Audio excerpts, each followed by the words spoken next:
Mereka adalah para tikus-tikus negara yang tidak malu dan tidak punya hati karena mereka melakukan tindakan korupsi yang mana hal tersebut benar-benar menjijikkan dan kotor.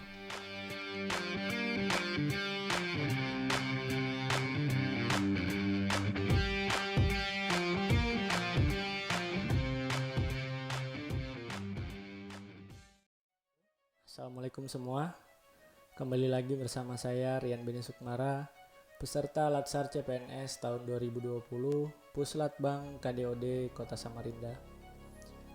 Di video kali ini saya akan membahas sedikit tentang materi terkait dengan anti korupsi. Oke, kita langsung saja masuk ke pembahasan. Tapi di sini sebelum mengawali pembahasan inti tentang anti korupsi, saya akan mengajak teman-teman untuk sejenak menikmati senyuman indah dari para pengerat-pengerat uang negara yang ada di sebelah kiri saya ini. Kita bisa lihat.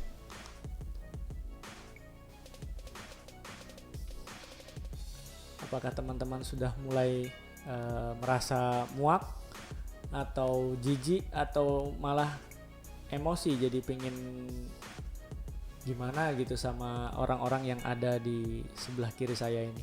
Mereka adalah para tikus-tikus negara yang tidak malu dan tidak punya hati karena mereka melakukan tindakan korupsi yang mana hal tersebut benar-benar menjijikkan dan kotor. Oke, tidak perlu berlama-lama untuk melihat senyuman para pengerat-pengerat uang negara tadi. Langsung saja kita masuk ke dalam pembahasan materi anti korupsi. Yang pertama, kita awali dulu dari paparan data yang diterbitkan oleh Transparency International yang berjudul Corruption Perception Index 2019. Dari gambar yang tertera di sebelah kiri saya ini dapat terlihat peta dunia yang berwarna kuning hingga merah, yang mana warna-warna itu memiliki makna sendiri, yaitu semakin merah atau semakin gelap warnanya maka indeks korupsinya semakin tinggi. Lalu di manakah posisi Indonesia dari gambar peta dunia itu atau dari list ranking yang ada di gambar di sebelah kiri saya ini? Ternyata Indonesia ada di urutan ranking 85. Dan untuk kawasan Asia Pasifik, ternyata Indonesia berada di posisi ke-15. Ya, sedikit jauh dari negara tetangga Brunei dan Malaysia. Sebagai anak bangsa, tentu kita sedikit merasa miris dan sedih melihat hal ini. Mengetahui ternyata kita masih berada di peringkat yang cukup jauh di bawah. Berarti kita masih memiliki tingkat korupsi yang lumayan tinggi. Kalau kita lihat dari ranking tadi, kita di ranking 85 dari 180 negara.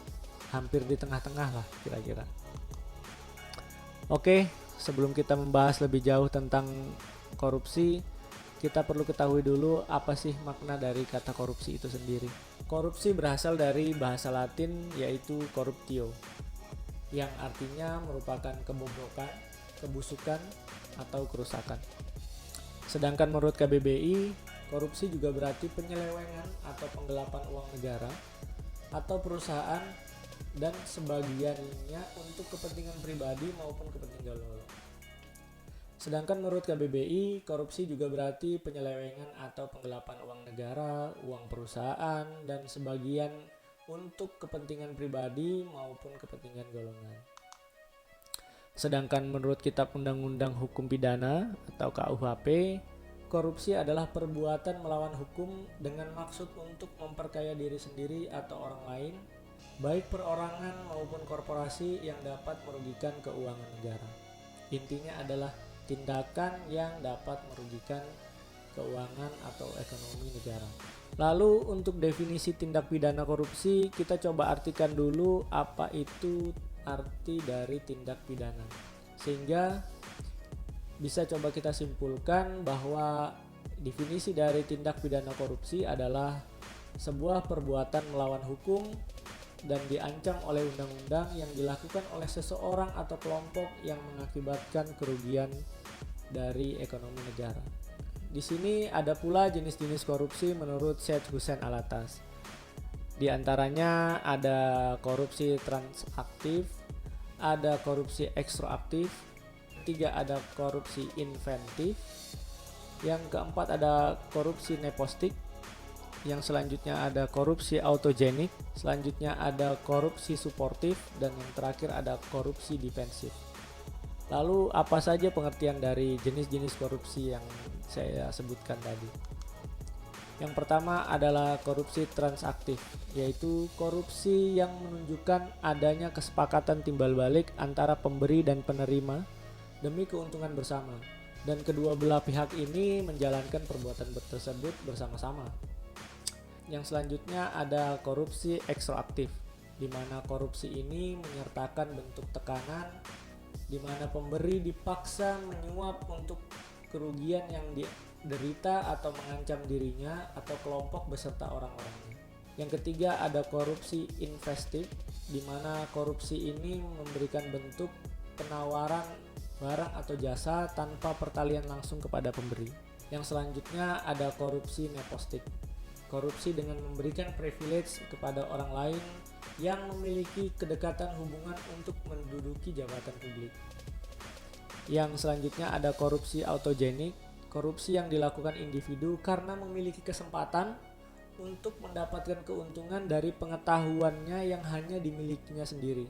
Yang selanjutnya ada korupsi suportif, yaitu korupsi yang mengacu pada penciptaan suasana yang aman-aman saja untuk melindungi dan mempertahankan tindakan korupsi di lingkungan organisasi atau lingkungan kantor tersebut. Yang terakhir ada korupsi defensif, yaitu korupsi yang terpaksa dilakukan dalam rangka mempertahankan diri dari pemerasan. Sedangkan menurut Undang-Undang Nomor 31 Tahun 1999, Junto Undang-Undang 20 Tahun 2001, terdapat beberapa jenis atau kelompok korupsi, di antaranya ada kelompok kerugian negara, yang kedua ada kelompok suap menyuap, kelompok pemerasan, kelompok perbuatan curang, kelompok penggelapan jabatan, yang selanjutnya ada kelompok benturan kepentingan atau konflik of interest, yang terakhir ada gratifikasi. Lalu apa saja sebenarnya yang menjadi penyebab timbulnya tindakan korupsi? Di sini ada dua faktor yang menyebabkan terjadinya tindakan korupsi. Yang pertama ada faktor internal, yang kedua ada faktor eksternal.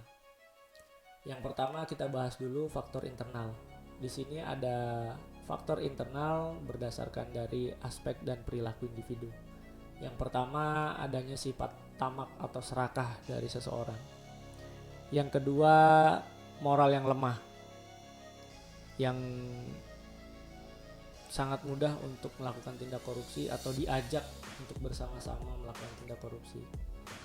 Yang ketiga adanya gaya hidup yang konsumtif, atau kalau di kalangan netizen gaya hidup ini biasa dibilang gaya hidup BPJS atau budget pas-pasan, jiwa sosialita, jadi besar pasak daripada tiang.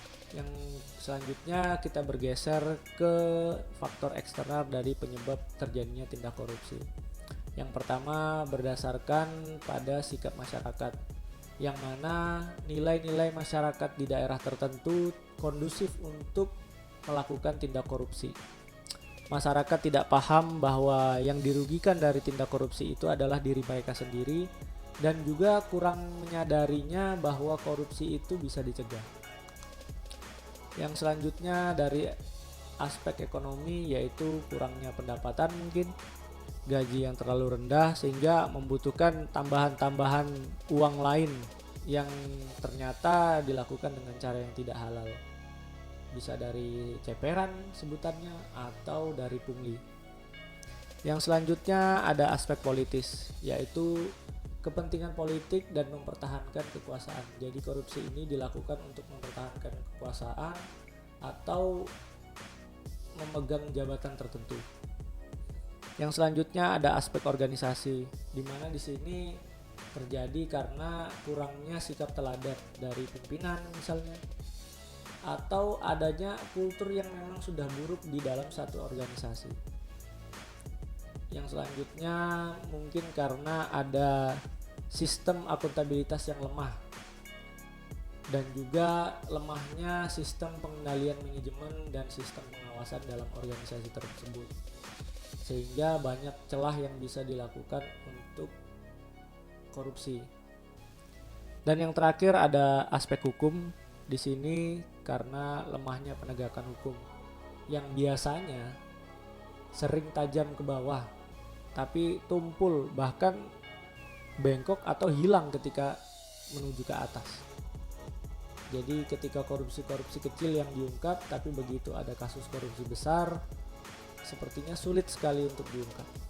Lalu apa saja upaya-upaya untuk melakukan pemberantasan korupsi? Di sini diantaranya ada beberapa poin yang di-highlight, yaitu penegakan hukum. Yang kedua harus adanya reformasi birokrasi. Yang ketiga ada optimalisasi fungsi pengawasan, baik itu dari BPK, KPK, atau mungkin inspektorat. Yang selanjutnya ada pendayagunaan suprastruktur dan infrastruktur politik. Yang selanjutnya penjabaran undang-undang yang jelas dan tidak ambigu, sehingga tidak terjadi pasal-pasal karet di sana. Yang berikutnya ada keberanian untuk mengungkap kasus korupsi, menjadi whistleblower atau justice collaborator.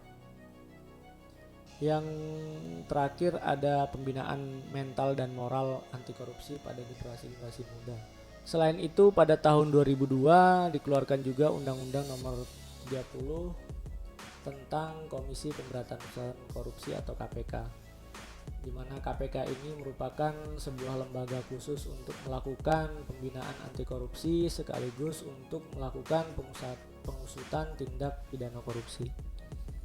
Yang selanjutnya adalah dengan membuat kerjasama atau mutual legal assistance atau kerjasama internasional dalam pemberantasan korupsi, sehingga apabila ada koruptor yang kabur ke luar negeri tetap bisa ditangkap dan dipulangkan ke Indonesia untuk diproses hukum di Indonesia. Lalu dalam upaya pemberantasan korupsi juga ada hambatan-hambatan yang mengganggu upaya-upaya pemberantasan korupsi tersebut. Di antaranya ada penegakan hukum yang tidak konsisten, yang tadi saya bilang tajam ke bawah tapi tumpul ke atas. Yang selanjutnya ada kurang optimalnya pengawasan. Yang ketiga ada banyaknya celah birokrasi yang masih bisa dimanfaatkan untuk melakukan tindak korupsi. Yang selanjutnya metode untuk mengelabui tindak korupsi semakin canggih, baik itu teknologi, dunia perbankan dan segala macam. Dan terakhir adalah kondisi di mana moral yang lemah dan mudah terpapar dengan tindakan korupsi.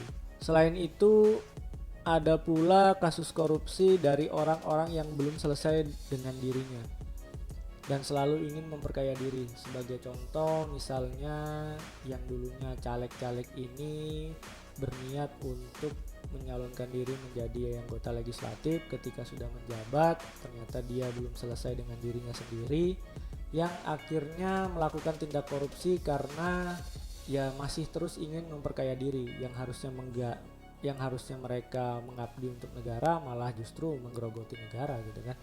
Yang berikutnya ini adanya oknum aparat yang juga terlibat tindak korupsi. Nah ini agak lucu, dimana aparat yang seharusnya menjadi garda terdepan dalam pemberantasan korupsi malah ikut kongko bareng dengan koruptor-koruptor ini, yang mana aparat-aparat ini mungkin saja bisa berasal dari lembaga-lembaga seperti KPK, BPK, kepolisian, kehakiman, atau pengadilan, yang mana menjadi lucu ketika mereka harus memberantas korupsi malah jadi nongkrong bareng sama koruptor-koruptor di sana. Oke, mungkin cukup sekian dulu pembahasan saya tentang materi anti korupsi. Semoga kita semua bisa terbebas atau bisa menjauhi sekuat tenaga tindakan-tindakan koruptif selama kita bekerja. Semoga video ini bisa bermanfaat dan sampai jumpa di video-video selanjutnya. Salam Sobat ASN. Saatnya rakyat melawan koruptor. Wassalamualaikum warahmatullahi wabarakatuh.